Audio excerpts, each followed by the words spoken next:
तो समझ में आया ऐसे नहीं देने बंद करने के लिए मुझे वो तो समझ में आया लेकिन पंखा बंद कर दी समझ में नहीं आया।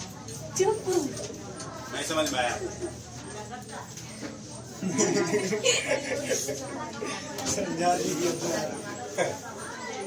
सोचो कितना पावर है, एक ही बार में तुम समझ गए बिना मेरे को समझाए। क्या मानते हो ना बात को भाई? हम क्या नहीं करेंगे क्या जिससे नहीं पड़े हाँ नहीं करो तो नहीं होगा, हल्ला करेंगे तो हल्ला होगा ही। हाँ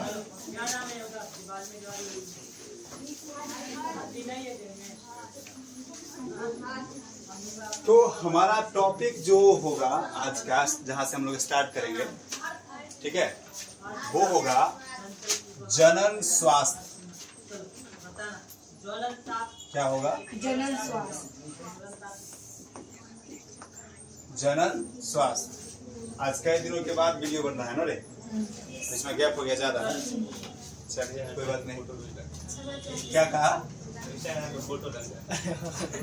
अरे मेंटेन करना पड़ता है, तुम लोग को मालूम नहीं है, बड़ा खराब हो गया सोशल मीडिया। हाँ अगर आप डालना छोड़ दिए तो आपको नहीं देगा वो टाइम से, समझ गए? तो आपको ब्लैक लिस्ट कर देता है, मजबूरी है डालना। मैं सबको समझ में नहीं आता है। फेसबुक के डैशबोर्ड में अगर आप जाओगे ना, समझ गए, तो वहाँ पे मैसेज रहता है बजाता लिखा हुआ डैशबोर्ड में, सबको नहीं आता समझ में कि आपको क्या क्या एक्टिविटीज करते रहना है, समझ में रहा है? तो जो जो एक्टिविटी वो बताएगा वो आप, अगर आप उसको समय से फॉलो नहीं कर रहे हैं तो आपका काम खत्म। हाँ तो इसलिए मजबूरी है वो। और अच्छा भी लगता है कि चलो कुछ मेमोरीज रह जाता है, कहीं गए एक दो फोटो आया डाल दो। सॉरी जनन स्वास्थ्य है ना, रिप्रोडक्टिव होगा हेल्थ। जनन स्वास्थ्य को क्या बोलते हैं? रिप्रोडक्टिव हेल्थ बोलते हैं, ठीक है। चलिए तो सबसे पहले बात करेंगे हम लोग कि जनन स्वास्थ्य किसको बोलेंगे, ठीक है। और जनन स्वास्थ्य को समझने से पहले थोड़ा सा चलेगा, एक आध 1.5 घंटा का लेक्चर होगा लंबा, विस्तार में अगर समझाए तो समझना ध्यान से, छप जाएगा दिमाग में। देखो सबसे पहले स्वास्थ्य, तो स्वास्थ्य किसको बोलेंगे? तो स्वास्थ्य कहा जाता है अगर आपके शरीर की सभी जैविक प्रक्रियाएं, जैसे सांस लेना, ब्लड का सर्कुलेशन, पाचन, है ना, जितना भी आपका बायोलॉजिकल प्रोसेस है, सारी की सारी जैविक प्रक्रियाएं हैं, वो यदि सुचारू रूप से चल रही है स्वास्थ्य आपके शरीर की, तो आपका स्वास्थ्य अच्छा माना जाए।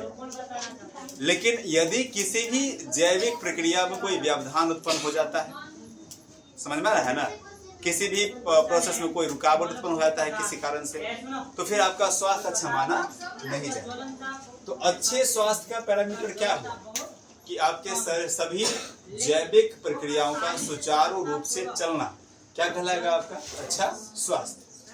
तो यहाँ पर हम लोग को जानना है जनन स्वास्थ्य, केवल स्वास्थ्य नहीं, क्या जानना है? जनन स्वास्थ्य। तो बेसिकली स्वास्थ्य क्या होता है आप समझ गए, ठीक है ना। अब है जनन स्वास्थ्य। तो आपको हम शायद बताए थे कि यदि जनन की प्रक्रियाओं के कारण यदि स्वास्थ्य में, आपके जैविक प्रक्रियाओं में कहीं कोई व्यवधान उत्पन्न होता है ना, तब कहा जाएगा जनन से संबंधित स्वास्थ्य, अर्थात जनन स्वास्थ्य। अगर ना आया हो समझ में बात यहाँ पर तो थोड़ा सा समझ। जनन के अधिक प्रयोग से जो महिलाएं अत्यधिक बच्चे को उत्पन्न करेंगी, 1, 2, 3, 4, 5 तो बताया थे ना, उनका स्वास्थ्य ज्यादा कम्प्रोमाइज होगा, उनको अपने शरीर के अंदर कमजोरी ज्यादा महसूस होगी, क्योंकि जितना बार फर्टिलाइजेशन होगा, जितना बार बच्चा मैन्युफैक्चर होगा, उतना बार उनके ब्लड में हैरेसमेंट होगा, उतना ज्यादा उनका खून कमेगा, है ना। उनका शारीरिक तौर पर, फिजिकली तौर पर जो जितना भी तंत्र होगा वो कमजोर पड़ेगा, तो उनका स्वास्थ्य जनन करने से कम्प्रोमाइज हुआ कि नहीं, तो वही स्वास्थ्य कहलाएगा जनन। क्या कहलाएगा? बात आएगा समझ में? क्लियर हो गया? चलिए तो जनन स्वास्थ्य हम लोग समझ गए, जनन स्वास्थ्य क्या होगा, क्लियर है। अब जनन स्वास्थ्य में सबसे पहले हम लोग को जो जानना है वो जानना है लैंगिक जनन संचारित रोग। किसको जानना है? लैंगिक जनन संचारित रोग, ठीक है। इसको बोलते हैं sexually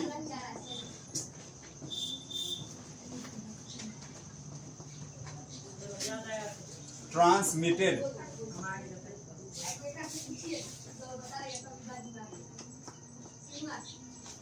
disease, sexually transmitted disease, और शॉर्ट में कहते हैं इसको STD, सेक्सुअल ट्रांसमिटेड डिजीज, यानी कि STD, है ना। तो हो सकता है क्वेश्चन आपको STD करके पूछ दे, हिंदी में पूछ दे यौन संचारित रोग करके भी, और नहीं तो लैंगिक संचारित रोग, ये तो आएगा ही आएगा। समझ गया ना। संभवतः हर साल पूछा जाता है इससे जुड़ा हुआ कुछ ना कुछ क्वेश्चन, तो इस साल भी बनता है यहाँ से क्वेश्चन, तो आप अच्छे से समझिए। क्या कहेंगे अगर डिफाइन करना होगा तो? यदि कोई व्यक्ति असुरक्षित यौन संबंध रखता है किसी दूसरे अपोजिट सेक्सुअल ऑर्गेनिज्म के साथ, जैसे मेरा ये कहने का मतलब हुआ कि दो व्यक्तियों के बीच अगर असुरक्षित यौन संबंध है, दो से अधिक व्यक्तियों के बीच में ही अगर असुरक्षित यौन संबंध है, तो उससे जो बीमारी फैलेगी वो कौन सी बीमारी होगी?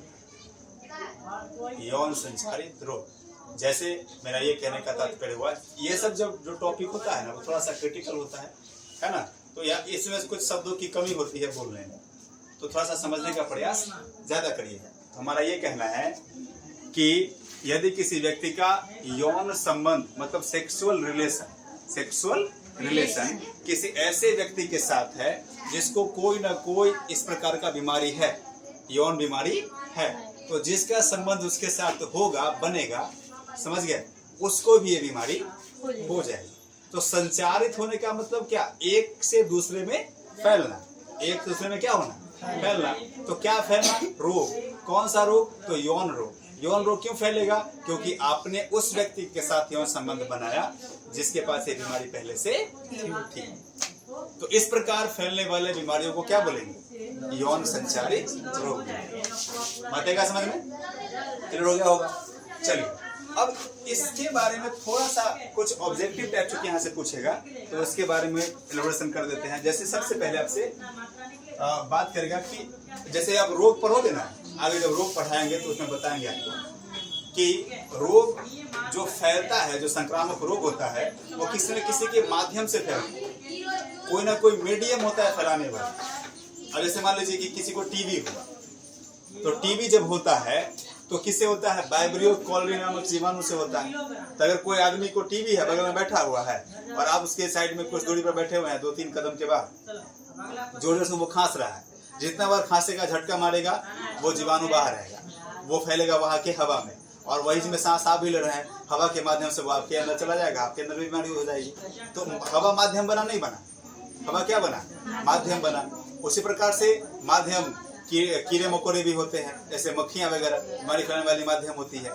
माध्यम पानी भी हो सकता है, माध्यम खाना भी हो सकता है, माध्यम कपड़ा भी हो सकता है, रुमाल वगैरह। किसी को बीमारी है, उसका रुमाल आपने यूज कर लिया, आपको भी हो जाएगी। तो किसी न किसी के माध्यम से ही फैलता है क्या? बीमारी। तो यहाँ पर भी यौन संचारित रोग फैलने का माध्यम क्या क्या संभवतः हो सकता है, उसकी चर्चा हम लोग करेंगे। तो सबसे पहले ईस्ट, सबसे पहला माध्यम कौन सा है? ईस्ट है। दूसरा माध्यम का चर्चा होगा तो हम लोग बात करेंगे प्रोटोजोआ का। किसका करेंगे? प्रोटोजोआ। आवाज में दम नहीं है, लगता है सब मुर्दा उर्दा है, अभी जाने ही वाला है ऊपर। तीसरा कौन सा? जीवाणु। और चौथा कौन सा?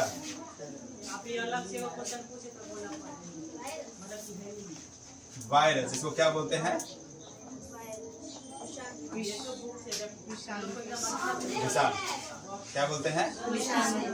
विषाणु। तो कितने माध्यम हो सकते हैं इसके? 4। एक है ईस्ट, दूसरा है प्रोटोजोआ, तीसरा है जीवाणु, चौथा है वायरस या विषाणु। इसको बैक्टीरिया बोलेंगे अगर अंग्रेजी में लिखेंगे तो। यहाँ तक आ गया बात समझ में। ऊपर वाला जो 2 है वो उतना ज्यादा लाइलाज बीमारी नहीं है, उतना क्रिटिकल नहीं है, लेकिन नीचे के 2 में से क्रिटिकल बीमारियां भी होती है। तो हम चर्चा कर देते हैं ऑब्जेक्टिव टाइप के अकॉर्डिंग, समझ गए कि क्या क्या हो सकता है। तो एक ईस्ट है जिसका नाम है कैनडिडा एल्बिकिंस। क्या नाम है?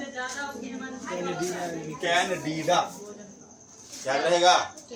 देखो कितना सुपर सोफिस्टिकेटेड नाम रखे हुआ है जीवाणु विषाणु है।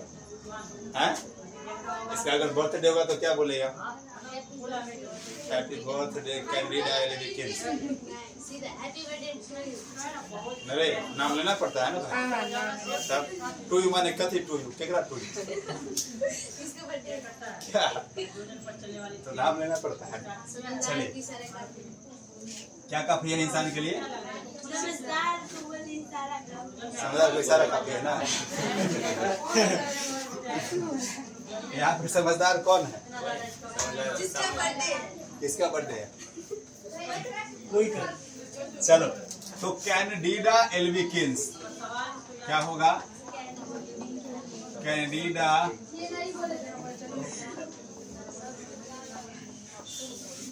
एल्बिकिंस नाम का एक ईस्ट होता है। ये किसका नाम है?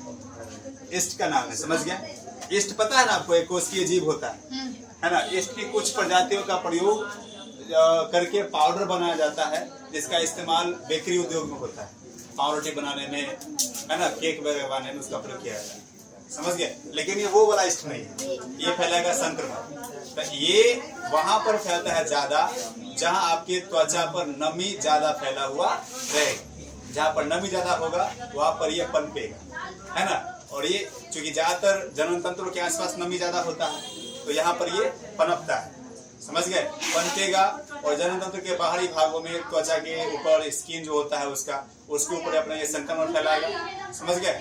और मतलब बहुत ज्यादा घातक नहीं है, संक्रमण फैलाएगा, त्वचा का ऊपरी भाग ये खा जाता है ना। जैसे त्वचा का निचला परत ऊपर आ जाता है, लाल लाल भाग, तो कपड़ा वगैरह सटता है तो थोड़ा सा दर्द वगैरह महसूस होता है, समझ गए। तो ये काम करता है कौन? ईस्ट। तो आप सिंपल कह सकते हो कि कैनडिडा एल्बिकिंस नामक ईस्ट के द्वारा जननांगों के बाहरी भाग में या त्वचा में संक्रमण फैलता है, समझ गए। तो ये साफ सफाई की कमी के कारण होता है, बहुत ज्यादा खतरनाक नहीं है। नाम याद रखना, काम हो जाए, समझ गए। उसके बाद है आपका प्रोटोजोआ कौन सा? तो ट्राइकोमोनास वैजिनैलिस।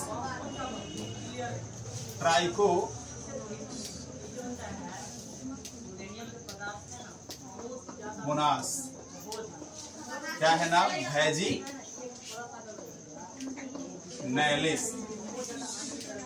ट्राइकोमोनास वैजिनैलिस ये है प्रोटोजोआ, समझ गए। और इससे भी जनन तंत्र में ही फैलता है संक्रमण, खास करके महिलाओं के जनन तंत्र क्या फैलेगा? संक्रमण फैलेगा, बात समझ गए। तो यहाँ तक का मामला क्लियर। उसके बाद है जीवाणु। जीवाणु में तो कई सारे हैं, है ना, जिसमें एक आपका हम बताए थे निसेरिया गोनोरी। कौन सा? निसेरिया गोनोरी। ये जो जीवाणु है इससे फैलता है गोनोरिया। इससे कौन सा बीमारी फैलेगा? गोनोरिया।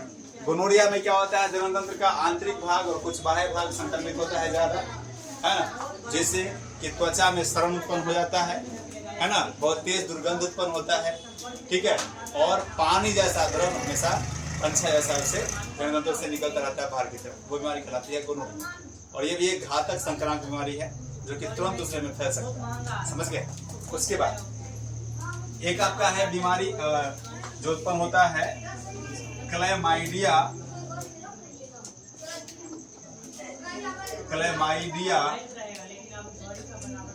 समझ गए। ट्राइकोमोटिस नाम का जीवाणु है।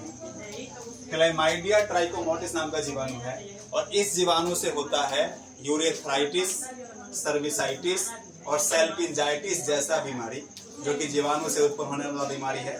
और इस बीमारी में जनन तंत्र के साथ साथ जो यूरेटरी सिस्टम है यानी मूत्र तंत्र है, मूत्राशय, यूरेटर वगैरह सब आता है, वो सब संक्रमित होगा, बात समझ गया। तो यूरिनरी ब्लैडर तक होता है संक्रमित, ये समझ गया। वो सभी संक्रमित होगा, जनन तंत्र तो होगा ही, क्योंकि उसी का पार्ट ट्रेन का ही एक तरीके से जुड़ा हुआ उसी के साथ रहता है, उसको भी संक्रमित कर सकता है। तो ये सब उसमें होगा। आपका वायरस, वायरस का आपको हम बताए थे कि वायरस में आप एक याद रखिएगा, बेसिकली उसी से क्वेश्चन आता है HIV के बारे में। किसके बारे में? इसको मिटा देते हैं, समझ गए? किसके बारे में याद रखना है बताओ? HIV का फुल नाम बताओ। तो वायरस जनित में क्या होगा? जीवाणु का नाम है HIV। क्या नाम है इसका? HIV। इसका फुल नेम होता है human immuno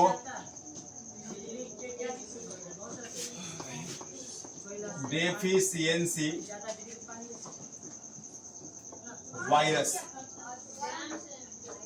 human immuno deficiency virus, समझ गए? ये वायरस है और इससे जो बीमारी होती है उसका नाम है एड्स। क्या नाम है? एड्स। इसको बोलते हैं एक्वायर्ड इम्यूनो डेफिशिएंसी सिंड्रोम। समझ गए? ये किसका नाम हुआ?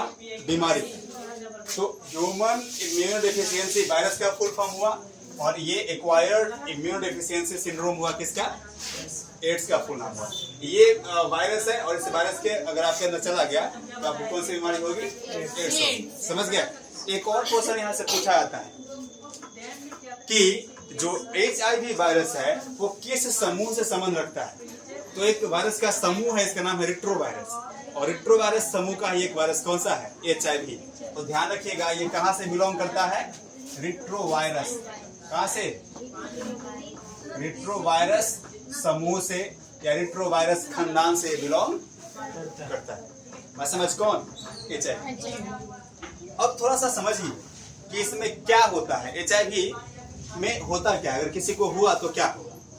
क्या क्या लक्षण देखने को मिलेंगे? बीमारी में तो सबसे इंपॉर्टेंट क्या होता है? लक्षण, क्योंकि जो डॉक्टर भी होते हैं वो सिम्टम ही पकड़ते हैं और लक्षण ही देख करके उसका इलाज करते हैं कि देखो ऐसा सा लक्षण है तो ये बीमारी होगी। लक्षण ही ना मेन होता है। नाना जी से पूछिए, समझे? चलो बता चुके हैं, ले ली है ट्रेनिंग है? अच्छा चलो अच्छी बात। कौन छाप है? जैसे वो झोला छाप डॉक्टर। हाँ सही बोले, झोला छाप डॉक्टर होता है। हाँ वो कौन छाप? मेरे नाना जी पढ़े लिखे हैं। हाँ बोलने जाना जो डॉक्टर झोला छाप हुआ रहा है वो पढ़ा लिखा ना होता है। एक बात आप जानते हो, आप झोला छाप के बारे में कुछ भी कह लीजिए, जो डॉक्टर झोला छाप होते हैं, लेकिन ये बात आपको मानना पड़ेगा कि भारत में 60% पब्लिक को झोले छाप जिया के रख ले। ये बात आपको मानना हो। क्यों? क्योंकि जैसे किसी को पेट में दर्द हुआ, हेवी बुखार हुआ, इस तरह की जो छोटी छोटी बीमारियां वैसे जगहों पर हो रही है जहां से शहर या नॉर्मल जो कोई भी जो छोटा बहुत शहर है वो डिस्टेंस पर है, दूरी पर है, तो वहाँ आपके यहाँ सबसे पहले कौन पहुँचता है? पहुँचता है ना भाई। आपको रिलैक्स वही करके देता है, चाहे वो कैसे भी करे। आपको थोड़ा सा साइड इफेक्ट पहुँच जाए, नुकसान हो जाए, है ना, पैसे ज्यादा लग जाए, कुछ भी हो जाए, लेकिन आपको जिया देता है वही, फिर आपको मौका देता है कि आप अगले डॉक्टर के पास जा सको। अगर नहीं होगा झोला छाप तो बहुत सारे लोग क्या हो जाएंगे, घर में ही मर जाएंगे। आधा पब्लिक को सस्टेन करके रखे हुआ है झोला छाप। या कुछ भी कह लो, अलग बात है ना, है नहीं तो ज्यादा क्या करा, पन्नी छाप है जो कहो, लेकिन उनका तो योगदान समाज में है, ये तो इससे आप इनकार नहीं कर सकते। तो इतना पढ़े लिखे होते हैं फिर सब उनको झोला छाप क्यों बोलते हैं? झोला छाप पढ़े लिखे होने का नहीं है धोतक। झोला छाप है कि आपके पास डिग्री नहीं है ना, तो आप झोला छाप हो गए। विदाउट डिग्री आपने अगर डॉक्टरी में प्रैक्टिस किया तो आप कौन छाप हो गए? विथ डिग्री है तो आप झोला छाप नहीं है। जैसे MBBS को झोला छाप कोई नहीं बोलता, उसके पास क्या है? डिग्री है, इलाज करने आया चाहे नहीं है, लेकिन झोला छाप में हिंदी नहीं आएगा। जैसे देखो नया जो इंजीनियर बनता है ना, नया जो बनता है इंजीनियर, वो जब जाता है कोई कंस्ट्रक्शन कंपनी का बना हुआ इंजीनियर, तो जब वो साइट पर जाएगा ना, अपने साइट जो होता है जहाँ पर चल रहा है कंस्ट्रक्शन का काम, वहाँ जब पहुँचेगा वो तो नया नया है, उसको पता नहीं है कि कैसे होता है, क्या कितना बालू में कितना सीमेंट मिलेगा, कितना गिट्टी मिलेगा, कहाँ पर कैसे पिलर ढलेगा, कहाँ पर कैसे बीम ढलेगा, उसको कुछ नहीं पता है। तो उस इंजीनियर को जो पढ़ करके आया थ्योरेटिकल बात, उसको सिखाएगा कौन? वहाँ का जो मिस्त्री है, हेड मिस्त्री, उसको सब ज्ञान देगा कि देखिए ऐसे ऐसे होता है। तो हेड मिस्त्री के पास प्रैक्टिकल अनुभव है, रोज शाम सुबह वही किया है, उसके ऐसा ऐसा इंजीनियर को रोज सुबह नाश्ते में खाता होगा 10 रुपये, समझ गया ना। लेकिन वो मिस्त्री का वैल्यू इसलिए नहीं है सामान्य पब्लिक की नजर में, क्योंकि उसके पास डिग्री नहीं है, इंजीनियर, उसको कुछ नहीं आता है, उसके पास डिग्री है। अच्छा इंजीनियर साहब है, मुझे कुछ और चाहे नहीं, समझ गया ना, ये सच्चाई है। हाँ, फिर जब वो कुछ साल काम कर लेगा, 2 साल 4 साल 5 साल 10 साल, उसके पास अनुभव हो जाएगा, तब वो अपना काम कर सकता है, शुरुआत में नहीं कर सकता है ना। ये चीज है। तो आते हैं हम लोग फिर टॉपिक पर। देखो होता क्या है, समझो। जैसे HIV में क्या होगा, HIV में होता है क्या, आपको पता होगा कि हमारे शरीर के अंदर एक क्षमता होती है इम्यूनिटी की, इसको बोलते हैं रोग प्रतिरोधक क्षमता या प्रतिरक्षा तंत्र भी कहा जाता है। तो हमारे अंदर जो प्रतिरक्षा तंत्र बना होता है, सिंपल सा भी समझाएंगे, ज्यादा विस्तार में जाएंगे, वो होता है T और B लिम्फोसाइट। किसका बना होता है? T और B लिम्फोसाइट। समझ रहे हो? किसका बना होता है? T और B लिम्फोसाइट। हाँ, तो अगर हमारे बॉडी में T और B लिम्फोसाइट्स रहेगा तो किसको जनरेट करेगा? वो इम्यूनिटी सिस्टम को। और इम्यूनिटी सिस्टम क्या होता है कि वह सिस्टम, वह तंत्र जिसके द्वारा हमारा शरीर जो होता है वो बाहरी रोगों से लड़ने में सक्षम होता है। हमारे बॉडी के ऊपर हर एक सेकेंड, हर एक मिनट बहुत सारे जीवाणु विषाणु हमला करते हैं, क्या उत्पन्न करने के लिए? बीमारी। लेकिन हमारा बॉडी प्रोटेक्टेड इसलिए रहता है क्योंकि हमारे अंदर क्या है? प्रतिरक्षा तंत्र है, इम्यूनिटी पावर है, इसकी वजह से हम रहते हैं सेफ। समझ गए? लेकिन जब HIV वायरस पहुंच जाता है कहाँ? बॉडी के अंदर, तो उस HIV वायरस का एक ही काम है, क्या काम है? वो इस T और B लिम्फोसाइट का भक्षण कर देगा, इसको खा जाएगा, इसको समाप्त कर देगा।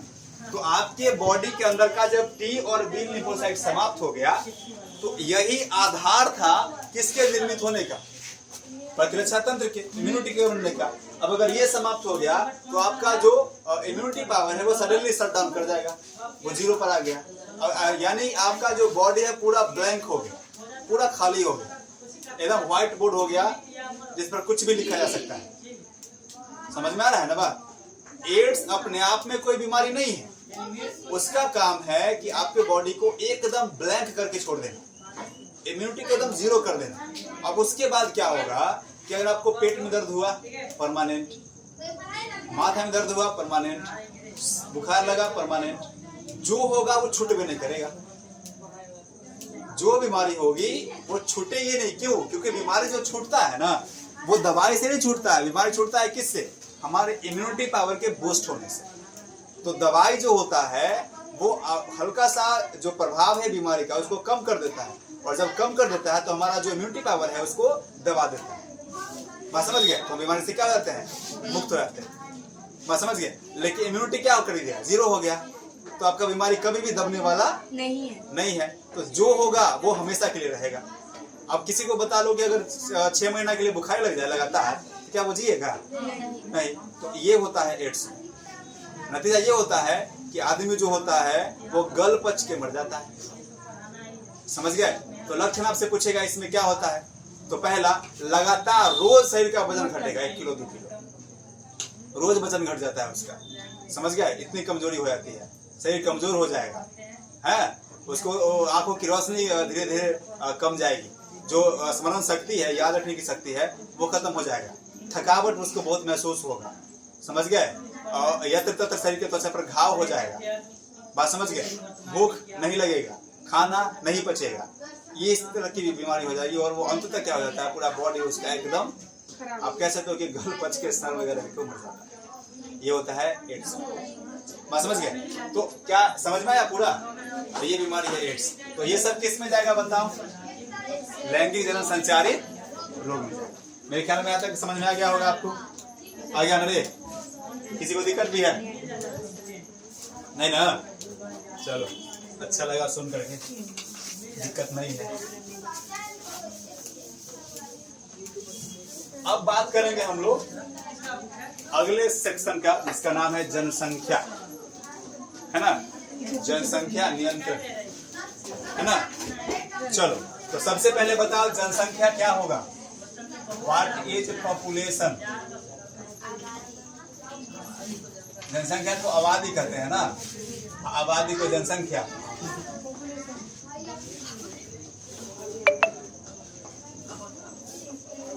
है पप्पा को फादर, फादर को पप्पा, ये बात ना। डैडी भी बोल सकते हैं। डैडी मिल्क, क्या बोली रे? डैडी बोली कि daddy daddy milk? Daddy daddy. एगो बोल रहा था डैडू। डैडू, हाँ हाँ। कहाँ हम कोई सीरियल में देखे? डैडा भी बोलते हैं, डैडा। डैडा, डैडू। कॉफी कॉफी बनेले पॉप्स भी बोलते हैं। अब बताओ, ये जो पिता नाम का प्रजाति है, इसको आदमी खिलौना बना दिया है। पिता समझते हो कितना छोटा शब्द, लेकिन बहुत प्रभाव रखता है, बहुत प्रभावी है ना?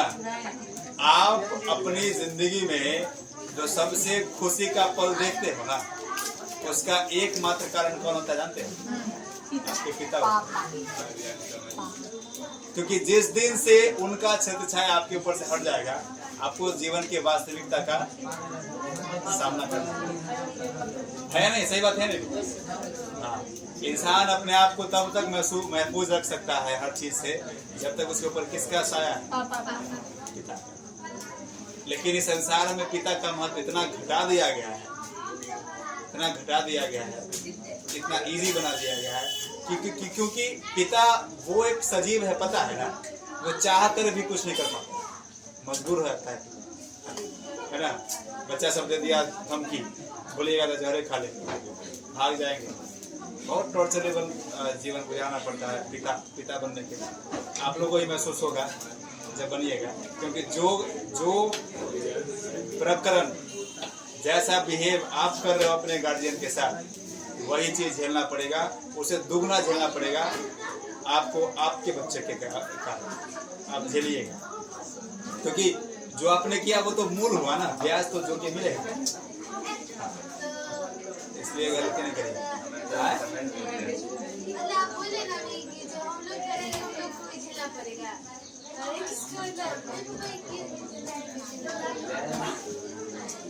अरे अभी तो कुछ अच्छा बोल रही।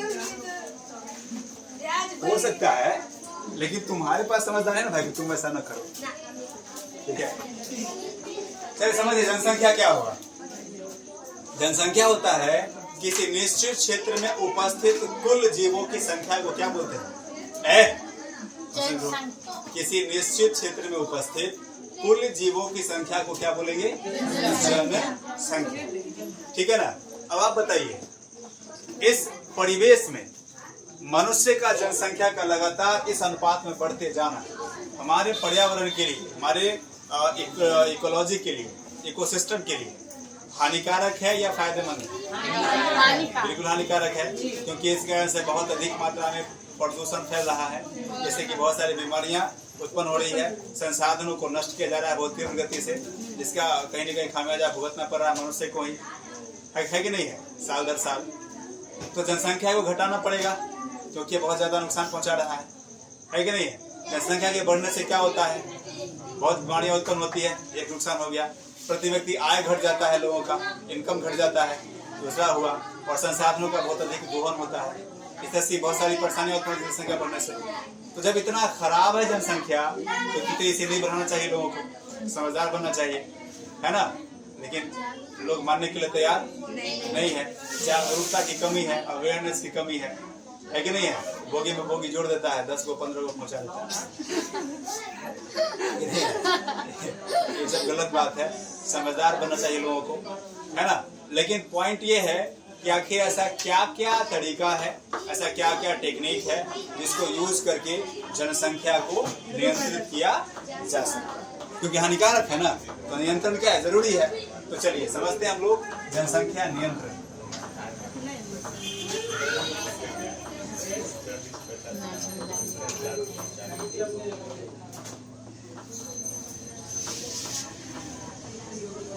जनसंख्या नियंत्रण यानी पॉपुलेशन कंट्रोल है। समझो, आप कई प्रकार से जनसंख्या को कंट्रोल कर सकते हैं, कई तरीके, है ना, 5-7 तरीका है, लेकिन लोग एक को यूज नहीं करता है कंट्रोल करने के लिए। जैसे पहला विधि है सुनते जाओ, अभी हम हैं, परेशान मत हो, ठीक है, हम सब दुख दर्द दूर कर देंगे, निश्चिंत रहिए समय के साथ। अब तो दुखनन भवन पहला है आपका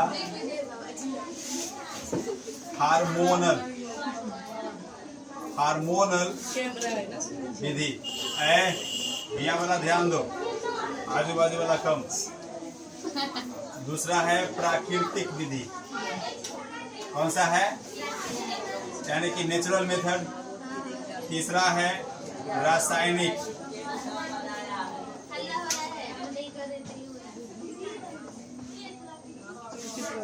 और चौथा है, क्लास 8 वाला सब हल्ला नहीं करो, रासायनिक विधि। उसके बाद है आपका क्या हो गया, 3 गो ना, चौथा हो जाएगा यांत्रिक विधि। कौन सा होगा? यांत्रिक विधि। पांचवा हो जाएगा सर्जिकल विधि,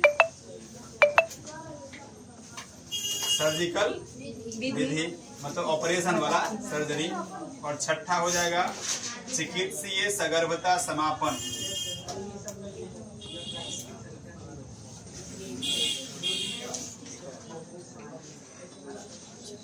चिकित्सीय सगर्भता समापन, इसको बोलते हैं MTP। क्या बोलते हैं इसको? MTP बोलते हैं इसको अंग्रेजी में मेडिकली टर्मिनेशन ऑफ प्रेगनेंसी, तो शॉर्ट में बनता है MTP। तो शॉर्ट भी करके पूछता है, इसलिए आपको याद रखना चाहिए, ठीक है ना।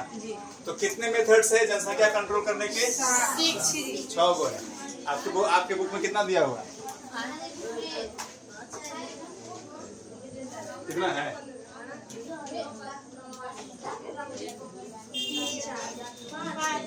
5 को है। चलो, सामाजिक प्राकृतिक में आ जाएगा, ये आप समझ सकते हो। ऐसे भी सामाजिक जागरूकता का मतलब क्या हुआ? अभी नहीं बोलते अवेयर करना, लोगों को जागरूक करना कि देखिए इसका परिणाम खराब निकलता है, परेशानी रुक जाएगी, समझ गए? तो उसको ये समझ में आ जाना चाहिए कि भाई ज्यादा जनसंख्या बढ़ाना नुकसानदेह है ना। तो समझ रहे हो ना? सबसे पहले बात करेंगे किसका? हार्मोन। एक बात होता है, समझिए कितना इंटरेस्टिंग बात है। 1920 के समय में, 1920 के टाइम पे हमारे देश में भी और वर्ल्ड वाइड भी एक पैंडेमिक फैला था, इसको हम लोग प्लेग के नाम से जानते हैं। हाँ। ठीक है, लड़का सब रे कल ऐसा हल्ला करता है रत्ना, भेज देंगे छत पर, जान लो धूप में, मोमन नहीं रहता है, ठीक है। तो क्या बता रहे थे? पैंडेमिक फैला था 1920 में, प्लेग था। और उसमें क्या हुआ था कि लगभग 5 करोड़ लोग मरे थे वर्ल्ड वाइड। 5 करोड़, इतना कम था जनसंख्या तो प्लेग की वजह से, ठीक है। तो क्या हुआ था कि उस समय बताओ 1920 में, आज जितना जनसंख्या तो नहीं रहा होगा, फिर उतने लोग मरे। 1920 में इंडिया का जनसंख्या, भारत का जनसंख्या वो बताया जाता है कि केवल 20 करोड़ के आसपास था। केवल कितना था? सीधा 20 करोड़। 1920 में कितना संख्या था? केवल 20 करोड़। कितने लोग और मर गए होंगे उसमें से? ठीक है ना, स्पेलिंग में 1947 में आजादी के समय में देश का जनसंख्या था मात्र 35 करोड़ के आसपास, 35 करोड़। समझना हम बोल क्या रहे हैं? 1920 से 1947 कितना साल गुजरा? 27वां साल। 27 साल में कितना बढ़ा? 15 करोड़। कितना बढ़ा? 27 साल में 15 करोड़। अब होगा 15 में। उसके बाद 27 में क्या मिल गया? आजादी। आदमी आजाद हो गया पूरा। आदमी क्या हो गया? पूरा आजाद हो गया, स्वतंत्र हो गया एकदम। 35 करोड़। अब तुम लोग को शायद पढ़ाया गया होगा, पढ़े होंगे 1962 में चीन से युद्ध हुआ था। चीन से युद्ध हुआ था, जैसे में अकाल पड़ गया था, हरित क्रांति हुई थी उसी दशक में, है ना। 1962 में ये 35 करोड़ जनसंख्या, 62 तो 47 से 62 कितना साल गुजरा? 15 साल। 27 साल में उन्हें कितना बढ़ा था? 15 करोड़। इन्हें कितना साल गुजरा? 15 करोड़। अब 15 साल, और ये 15 साल में ये 35 करोड़ हो गया 70 करोड़। कितना हो गया? 70 करोड़। 70। समझ गए? अभी नहीं, अभी और रोकिए, ठीक है। ये जो 35 करोड़ 70 करोड़ बना 1962 में, समझ गए? 1962 से 2000 आते आते 62 से 2000 कितना साल हुआ? ऑलमोस्ट 38 साल। ऑलमोस्ट 38 साल में ये जो आपका 70 करोड़ था, ये आपका 100-125 करोड़ से थोड़ा बहुत पीछे था। 25 से बहुत पीछे था, बस समझ गया। मोटा मोटी मानो 100 करोड़ के आसपास में। और वो 100 करोड़ आज जो गुजरा ये 25 साल, समझ गए? उसमें कितना बढ़ गया फिर? 50 करोड़। गांधी जी किसको आजाद करे? हाँ, समझ रहे हैं ना। हमारे देश में 80 करोड़ लोग समथिंग युवा है। कितने लोग युवा हैं? 80 करोड़ लोग युवा हैं। और 80 करोड़ युवा में ये तो कंफर्म सी बात है, कितना भी आप काट छाट दो तो 60-50 करोड़ तो ऑलमोस्ट पूरा शादी करेगा ही करेगा। और सबके अगर एक एक भी बच्चे हुए तो 60 करोड़ एकाएक बढ़ेगा फिर। इसी को बोलते हैं जनसंख्या विस्फोट। अचानक से जनसंख्या बहुत ज्यादा बढ़ जाना क्या कहलाता है? पहला जनसंख्या विस्फोट का कारण क्या था? कृषि था। क्या था? ये भी आपका क्वेश्चन है, बहुत इंपॉर्टेंट। ये पहला जो जनसंख्या क्या हुआ था विस्फोट का कारण क्या था? कृषि। क्या था? कृषि। तो कितने मेथड्स हैं आपके? है ना। चलिए इसका भी चर्चा करेंगे हम, आज ही करेंगे, लेकिन पहले आप संस्कृत पढ़ लीजिए, ठीक है।